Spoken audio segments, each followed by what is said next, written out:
outside. Yeah, I'm out. I've just gone outside. Is that better? A lot better. Thank you. Thank you for moving. Oh, it's freezing out here, just to let you know. Listen, ain't no America. It's like 2 degrees right now. Oh my God. And I'm in Florida, man. It's No, no, you can't tell me that. You can't tell me that, bro. you look good either way, man. You look good either way. How are you feeling? Well, I feel really cold, to be honest. But I Ah, mean, apart from feeling really cold and jealous that you're in Florida, I mean, apart from that, life is good. that's good. That's good to hear. So I guess the first bit of news that was announced is the WBC dropped you from the rankings for not Yep, signing up to VADA. Care to yep. comment? I wasn't aware, to be honest. But I literally just, when it's in the gym today, we're going to enroll. Of course, we're going to enroll. I was obviously on holiday in Dubai, so I only just found out when I got back, to be honest. Which is fine, because I'll just enroll and then you take the same position you was at before. Speaking of position, I was letting the audience know that you're pretty much universally ranked amongst all the sanctioning bodies in or around the 5 or 6 position. Even on the ring, you're a top 10, number 9. How do you feel of your accomplishments thus far? I mean, it's a blessing. I mean, it really is. But I mean, I work extremely hard, and I had to make major changes to the life I was living. And I did that from a young kid. Just really applied myself and chose to dedicate myself completely to the Can you game. can you speak on those And changes? Like what exactly did you need to do I to just, become who you are today? oh mate, I mean, there's so many different things from a personal level to my career to my training. You think you're training hard until you actually really train hard and you really push the goals, you push the benchmark. I mean, you get out of comfort zones, and that's really what it's about. I mean, you can't stay static in this game. And the minute you start going static, you go stale. And so I've just got to apply myself and, do everything I can to reach my full potential. Beautiful, beautiful. So obviously your last fight with Chris Algieri ended in a fourth round knockout. Is that how you Yeah. envisioned it? Did you think it would be over that quick? He was known as a durable fighter. Um, Beforehand, I thought, this could go points, which was fine. But as soon as the first bell went and there was the first exchange, I realised that there's no way this is going 12. Like, no way. Um, he wasn't fast enough. He couldn't punch hard enough. His ring craft. At the end of the day, everyone says experience. Every fighter I fight now is going to have experience on me. That goes without saying. Every fighter I fight now will have, and they're going to be banking on their experience. But sometimes that ain't going to be enough. Um, so whoever they put in front of me next, I'm quite confident in my powers, my strengths, and my boxing brain. Now, it seems like you guys are interested in Adrien Broner. Do you think that's a fight that you can really entice him back into the ring? Nah, And how much do you nah. really like that fight for yourself? I really like that fight. Not so much as in it's going to help me get up the rankings, but more so, it's a name that any man would want on their resume. Um, is he the fighter he was? I don't know. He knows that, and his team know that. But everyone I step in the ring with, I prepare for the best version of themselves. But I'm not sure about the fight happening. I think he's just got loads of demons he's got to deal with, and that's fine. I get it. We all have demons that we got to deal with. Except his pains are just televised. So he's just got to deal with his issues, and hopefully he comes back. I'd love to share the ring with him and have a tear up with him. So you believe it's more about things going on in or outside his life and not financially? I thought it was a financial thing because he Uh, seems to ask for a lot of money on social media. yeah, but financial is also personal. So when I say personal life, financial is also that. And trust me, it's hard when you're going through stuff and you're dealing with things and you're in the public eye because no one really cares apart from televising your pain for people's own entertainment. So that's just the truth. That's just facts, and that's what's happened with Broner. He's entertained over the years, made plenty of mistakes, but who doesn't? So it's just one of them things, man. I hope he sorts himself out. I hope he gets a good team around him. He's back in the gym, fully working hard. Because listen, there's big money fights to be made. If it really is just a money issue, trust me, I'm the fight to make. If it is a money issue, I'm the fight to make. And if you don't want that fight, then, you know, there's other issues going on. Now, are you looking to make some sort of announcement about your fight before or after Virgil Ortiz and Michael Mickinson fight? I feel like Mickinson should be with Matchroom. Is that some sort of interest for you? Nah, no interest, man. Not because of, oh, I'm scared. I mean, listen, scared. No fighter is scared to fight any other fighter. I say that now, but it's the word the public throw around, and it's rubbish. And you got to remember, I punch people in the face for a living three times a week. You know, so it's more so his style is just boring. It's in, you know, he'd managed to make my fight with him a boring fight, and I'm not about boring fights. There's never been one boring Conor Benn fight, you know. So unless he's got a world title, unless he beats Virgil Ortiz, then, you know, I have no interest because he isn't a massive name, and, you know, yes, he's just not got a fan-friendly style. You know, one knockout out of 22 fights. He's just very awkward. He's good at what he does. He gets the win, but, you know, I'm all about putting bums on seats. Are you interested in the U.S. debut? Or does, you know, and this is me being a radio host, but does the Joshua Ruiz play in the back of your mind? No, come on, man. Listen, a boxing ring's a boxing ring. There could be Mickey Mouse or Donald Duck sitting ringside. You wouldn't even notice. I'm so in tune. A fight's a fight, no matter where it is. No matter where it is. When you get in the ring and you get hit, trust me, you're in the room. You know, there ain't no concern about this or that. You know, a man's a man with two legs, whether he's British, American, African, Cuban, whatever. It's a ring's a ring and a man's a man. So it makes no difference to me. Are there any of the sanctioning bodies that you're more keen on? Do you like? Are you a fan of the green belt? Do you believe in the WBO or the WBA? Is there any history because your father held some belt first and you want to get the one your father had?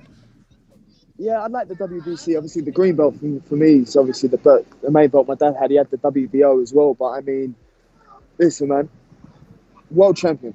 That's the goal. It's IBF, WBC, WBA, WBO. I mean, we could have fought for the IBO world title for the Algeria fight, and we decided not to.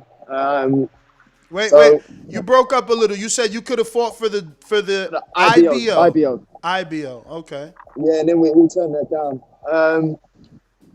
To defend my WBA Continental. I'm ranked top 5 in every governing body. So, you know, listen, I'm just going to I trust my team.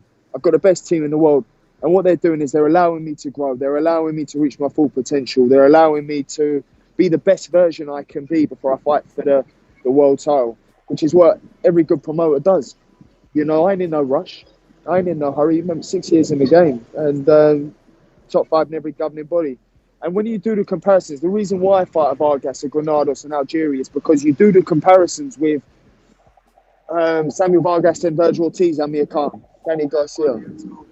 I don't, sir. You then also do the comparison with Granados Broner, Granados Danny Garcia, Chris Algieri, Pacquiao, Spence, etc. So if they're good enough for them to fight, they're good enough for me to fight. And, you know, if I'm beating them more convincingly than they have, well then, you know, we can gauge the measuring stick there. No, you're definitely making a statement in the fashion in which you're winning these fights and the names that you're choosing. And there's nothing, you know, wrong with developing. I don't choose. Let's make that clear. I don't choose. I fight. And, you know, who they put in front of me. I'm not using that as a safety net. Oh, I don't choose. I'll say I want a better fighter. They said to me, Robert Guerrero or Maurice Hooker. I've gone Maurice Hooker all day long. You know, Maurice all day long. Wait, you said who and Maurice Hooker? Robert Guerrero. Oh, okay. Yeah. So you would go. Yeah, okay, you would pick Hooker over Guerrero. 100 million%. 100 million%. Okay. You know, I said to her, you know, they'll go to me, oh, who'd rather Maurice Hooker all day long? Because he's a lot fresher, he's younger, he's got a lot more left to prove. Now, there's been some rumors. There's been some rumors of a possible Hooker fight. Is that someone you're looking at? Oh, 100 million%. Yeah, of course, man. Yeah, I'd love that fight. You know, the reason we're getting the Americans in, Virgil Ortiz, he just lost to Virgil Ortiz, you know, broken hand. So, you know, I plan on, you know, doing a better job. And, you know, just really letting people know, you guys want to rave about X, Y, Z. I'll continue to prove. There's a lot of doubt still. And, you know, I'll just continue to keep proving. You know, hard work beats talent when talent don't work hard. Now, do you think that the Brook Khan winner would be interested in fighting you, or do you think Amir Khan don't want it? Amir Khan don't. I know he don't because I've spoken to him about it. He's going to retire after the fight. But Brook may possibly. He's mentioned the rematch clause, so you just don't know, man. It's all shambles at the minute. Oh, so there's a rematch clause both ways? Apparently, I don't know. I just heard about it and I just thought, it's pathetic. It's pathetic, silly. But let them do what they got to do. If he wants to claim he's the best welterweight in Britain or in the world, well then, mate, prove it then, innit? I'm there. Do you think? I talked to Eddie and Ken Porter the day of the Devin Haney Joseph Diaz weigh-in. I was in Vegas, and I spoke about you to them and a possible Sean Porter fight. And I asked Eddie, does he feel he can entice Porter out of retirement? Is that something you're interested in, a Sean Porter fight, or you feel like he's retired and you would need to see him say he's coming back before you can even think about that? Listen, I'll take that fight any day of the week. It don't concern me. That's a fight I wanted. You know, if he chose to retire, then that's entirely up to him. But you know, I would have loved to have shared the ring with him. He's been in with the all-time greats, and you know, this is really what I want to test the waters. You know, really, I wanted Mikey Garcia or Danny Garcia next fight, April 23rd. Wow, those are the names I wanted. So when you're talking to me about why I choose as an opponent, yeah. So you know, I just leave it to my team, though. Do you know what I mean? At the end of the day, I'm a pit bull on a leash. So wait, but Mikey's on your side of the street, though. Who, sir? Mikey is on your side of the street, Mikey Garcia. Yeah, I know. I'm all over that. So you can't listen. I'm not into the politics or all that in boxing. I just fight. You know, anyone they put in front of me, I'll fight. Now I don't know if you know, but Mikey and his dad and his brother just posted that they had a good breakfast and a good meeting, and big things are coming. Was there an offer sent to them that they could have been having breakfast about? Well, let's hope so. Okay. Let's hope so. Okay. You know, I just, as I said, I just got to leave it to my team, man. You know, and I just take care of business in the ring. So you don't instruct them to do certain things. Listen, so far they've guided me good. You know, so far they've done the right decision. So all I've got to do is beat the people up and do my job, and then they do everything else. And you know, we make the perfect team. Absolutely. I got a few questions from the people, and then we'll let you go. We got Coach Myers in Connecticut in America says Conor Benn versus Broner or Conor Benn versus Mikey Garcia. If you had both options on the table, which fight are you taking and why? I would take. What would you say? Say the names again. Your choices are Broner and Mikey. I'd choose Mikey Garcia, man. Nice. Because he's a hard fight, and you thrive off that. So Mikey Garcia for me is a great fighter. By the way, I'm not slagging off none of these fighters. I mean, they're great fighters. So yeah, Mikey Garcia for me. If you're talking progression of career, I would say Mikey, but Broner's a massive name. So yeah, Mikey Garcia. That's the answer to the question.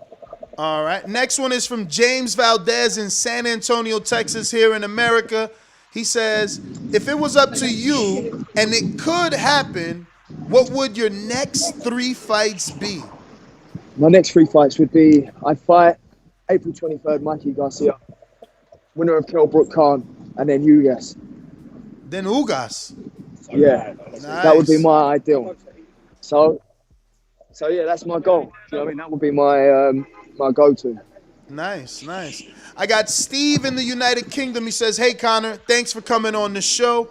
I know You're now fighting past British level, but my question is, why did you and your team decide not to go after the British title? We didn't swerve the British title. We done everything in our power to make that fight happen.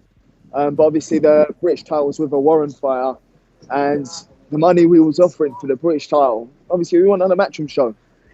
You know, they were being funny about dates, and it was supposed to happen on Fight Camp, and then it didn't happen. And I'm not waiting around for nobody. You know, at the end of the day, the guy who had the British title at the time, Jenkins, he can do what he wants then. Do you know what I mean? And he's lost his British title now, but I'm not going to wait around for people to mess me around. I'm at crucial years of my career, so I'm not gonna wait around. You know, if the British title weren't there, then, you know, we keep it moving. But we've done everything we could to make that British title fight happen. All right. We got Mr. Adore, who says, which welterweight do you see yourself headlining against in America? Virtual Ortiz. Wow. You want all the smoke, huh? You guys. Nice, nice. Come on, man. Listen, you're not a fighter for nothing. You know, people fight. It's what I do. I do this every day of the week.